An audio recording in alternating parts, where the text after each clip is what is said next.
എന്റെ വീട്ടിലേക്ക് എന്റെ മരുമകളെ കൂട്ടിക്കൊണ്ടുപോകാനാ ഞാനിപ്പോ വന്നത്.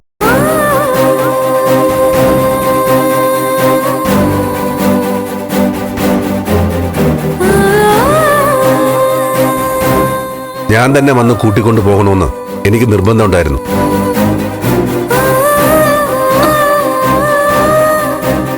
ഇപ്പോ അതിന് സമയമായി.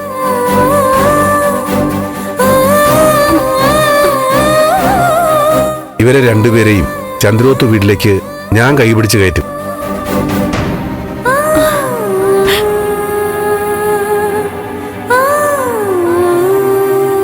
എന്നെ തൊടാൻ ധൈര്യമുള്ളവർ വരട്ടെ.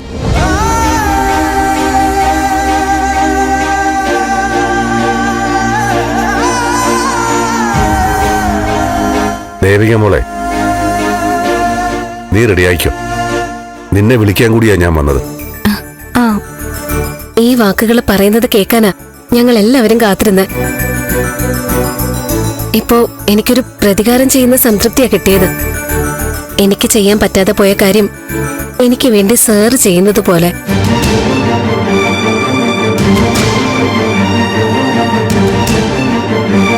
സർ, ഇവളൊരു പഞ്ചപാവോ. സാറിപ്പോ ഇവളെ തിരിച്ചുകൊണ്ട് പോകുന്നു പറഞ്ഞപ്പോ ഒരു നിമിഷം ഒരു ഷോക്കാ തോന്നിയത്.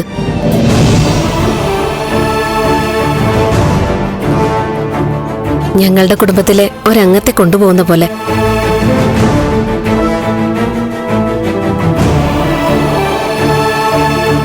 എന്നാ ഞങ്ങൾ ആരും ഉറങ്ങില്ല. ഇവളിറങ്ങിക്കഴിഞ്ഞ ഒരു ശൂന്യതയായിരിക്കും, അല്ലേ അമ്മ?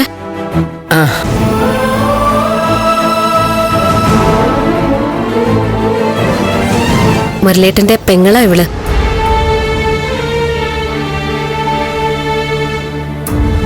പക്ഷെ സർ, അവിടെ ഇനി ഇവള് കരയാനുള്ള ഇട വരുത്തരുത്. സത്യം പറഞ്ഞ ദേവിക മറ്റുള്ളവർക്ക് ഇത്രയും പ്രിയപ്പെട്ടവളാണെന്ന് നേരിട്ടറിയുമ്പോ അവളുടെ അച്ഛന്റെ സ്ഥാനത്തുള്ള എന്റെ സന്തോഷം എത്രയായിരിക്കും പറയണ്ടല്ലോ.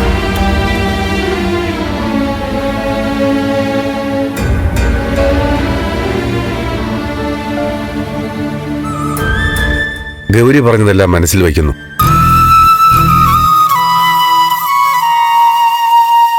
ഞാൻ പുറത്തുണ്ട്. എടുക്കാനുള്ളതെല്ലാം എടുത്ത് ഈ അമ്മയോടും സഹോദരങ്ങളോടും യാത്ര പറഞ്ഞിറങ്ങിക്കും.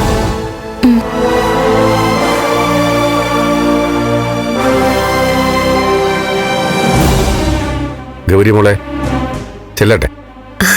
ഞാൻ സാറിനൊരു ഷേക്ക് ഹാൻഡ് തന്നോട്ടെ?